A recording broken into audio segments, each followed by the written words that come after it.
Hello, everyone, and welcome to today's podcast. In this episode, we're going to talk about something that can change your life for the better. Habits. We all have habits. Some are good, some are bad, and some we don't even think about. But the truth is, habits shape our lives. Whether it's the habit of getting up early, drinking coffee in the morning, or checking your phone first thing when you wake up, our habits can either help us or hold us back. But don't worry, today I'm going to show you how small changes in your habits can make a big difference in your life. So, what exactly is a habit? A habit is something we do regularly, often without even thinking about it. It's something that becomes automatic after you do it enough times. For example, brushing your teeth, putting on your shoes, or driving to work. These are all habits. The brain likes habits because they save energy. Once a behavior becomes a habit, the brain doesn't have to work hard to think about it anymore.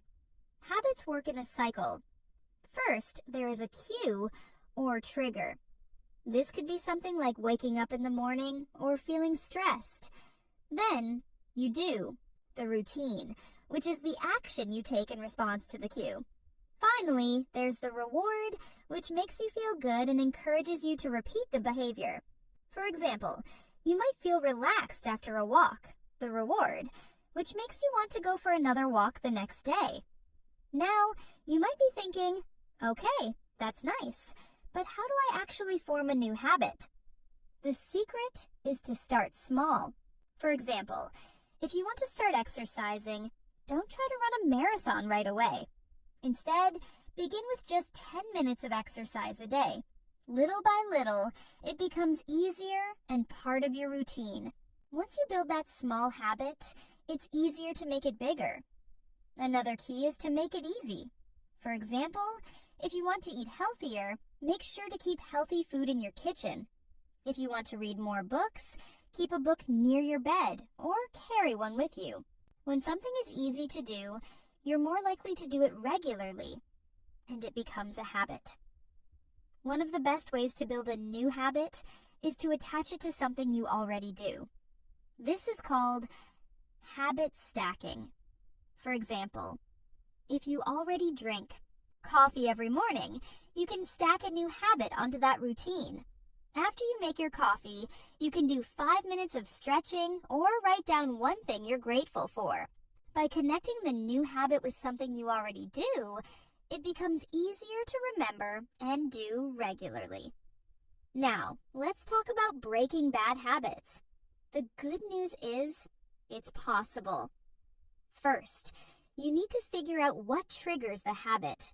If you tend to snack when you're bored, the trigger might be the feeling of boredom. To break the habit, try replacing the old routine with something else that gives you a good feeling. For example, when you're bored, you could take a quick walk instead of snacking. Over time, this new action will replace the old habit. Another helpful tip is to remove the trigger if you can. For example, if you want to stop watching TV late at night, try moving your TV out of your room or turning it off earlier. If you remove the temptation, it's easier to break the habit. So, what can we take away from all of this? Small changes in your habits can make a big difference in your life. You don't need to change everything at once. Start with one small habit, and over time, it will grow. Habits shape who we are, and by making small changes, you can make big improvements in your life. Before we finish today's episode, I want to hear from you. What's one habit you want to start or change in your life? Maybe it's reading more, exercising more, or eating healthier. I'd love to hear your thoughts, so let's talk about it in the comments. Thank you so much for listening today. Remember, habits are powerful, and with just a little effort, you can create habits that help you become the person you want to be. If you enjoyed this episode, don't forget to like, share, and subscribe for more tips on improving your life. See you next time, and here's to your new habits.